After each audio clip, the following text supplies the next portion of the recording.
આજે આપણે એક અલગ પ્રકારનો જ મુખવાસ બનાવવાના છીએ। તે છે મેથીનો મુખવાસ। મેથીના ફાયદા ઘણા હોય છે, તો ચાલો મુખવાસ કેવી રીતે બનાવવો એ જોઈ લઈએ। તો એના માટે અડધો કપ મેથી લીધી છે। તેને આપણે સારી રીતે પહેલાં ધોઈ લેવાની છે। પછી તેને ધોઈને આપણે લગભગ 6 થી 7 કલાક પલાળવાની હોય છે। મેથી પલાળી રાખવાથી તે એકદમ અંદરથી સોફ્ટ પણ થઈ જશે અને તેની થોડી કડવાશ પણ દૂર થઈ જશે। તો આ રીતે આપણે 6 થી 7 કલાક તેને પલાળી દઈએ। 6 થી 7 કલાક પછી જોઈએ તો મેથી એકદમ સરસ ફૂલાઈ ગઈ છે અને દાણો આપણો એકદમ સોફ્ટ થઈ ગયો છે।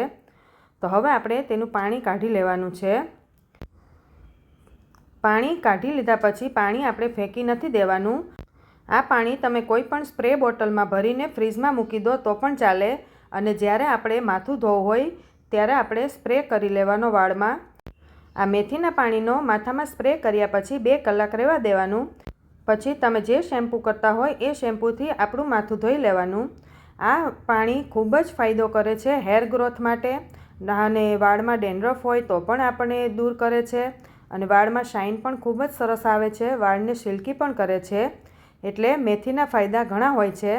આ રીતે મેં સ્પ્રેની બોટલ ભરી લીધી છે, અને આપણે જે મેથી નિતારીને રાખી હતી તેને આપણે 3 થી 4 વાર ધોઈ લેવાની। પછી પાણી બધું નીતરી જાય પછી આપણે તેને આ રીતે કોઈ પણ પોળા વાસણમાં લઈ લેવાની। પછી તેમાં મીઠું સ્વાદ પ્રમાણે એડ કરી દેવાનું। 1 ચમચી જેટલું સંચળ પાવડર, 2 ચમચી જેટલો આમચૂર પાવડર। આમાં આમચૂર પાવડરનું પ્રમાણ વધારે રાખવાનું જેથી મેથી કડવી ન લાગે। પછી 1 ચમચી જેટલો ચાટ મસાલો। આ બધો જ મસાલો સારી રીતે મિક્સ કરી લેવાનો છે। મેથી આપણને ડાયાબિટીસ મટાડે છે, કોલેસ્ટ્રોલ ઓછું કરે છે, વેઇટ લોસમાં પણ મેથી ખૂબ જ ફાયદાકારક છે। તો મેથી આપણે ગમે તે રીતે ખાવી જોઈએ। તો આપણે આજે મુખવાસ કરીને ખાઈશું। હવે આ રીતે મસાલા બધા જ મિક્સ થઈ જાય પછી આપણે તેને 4 થી 5 કલાક સુધી સુકાવી દેવાનો છે, પંખા નીચે સૂકવવાનો છે। મુખવાસને તડકામાં નથી સૂકવવાનો। તડકામાં સૂકવશો તો દાણો એકદમ કડક થઈ જશે। પંખામાં સૂકવવાથી આ રીતે દાણો કોરો થઈ જશે અને અંદરથી સોફ્ટ પણ રહેશે। તો હવે આપણે તેને શેકી લેવાનું છે।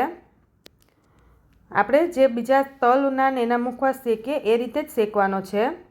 જ્યાં સુધી ડ્રાય ન થઈ જાય ત્યાં સુધી આપણે શેકી લઈએ। ડાયાબિટીસવાળા માટે મેથી ખૂબ જ ફાયદાકારક હોય છે, અને આમ મેથી આપણને કડવી લાગતી હોય છે, તો તમે આ રીતે મુખવાસ કરીને પણ ખાઈ શકો છો। તો મુખવાસ આપણો શેકાઈ ગયો છે, તમે જોઈ શકો છો।